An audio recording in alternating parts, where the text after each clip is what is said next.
કૃષ્ણની કથા આપણને કેટલા ઉપદેશો આપે સમજો. સુદામા ભગવાનનો મિત્ર છે બાળપણનો.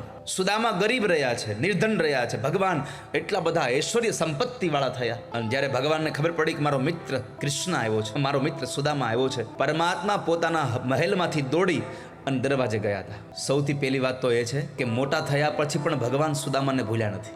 પણ એના કરતાં વિશેષ, તમારો મિત્ર તમને મળવા આવે વર્ષો પછી, અને એ મિત્ર તમારાથી બહુ નાનો રહી ગયો હોય, પૈસામાં સાવ નિર્ધન હોય, તમારી બહુ મોટી ઓફિસ હોય, અને એ ઓફિસમાં તમને જ્યારે મળવા આવે તો તમે મિત્રને બેહાડો ક્યાં? એ કયો મને. લો, અહીં બહુ બધા લોકો ઓફિસવાળા છો, બહુ બધાને મિત્રો હશે. તમારો નાનપણનો મિત્ર તમને મળવા આવે અને એ નિર્ધન રહી ગયો છે, એની પાસે પૈસા નથી, ગરીબ છે, એ તમને મળવા આવે તો તમે એને બેસાડો ક્યાં?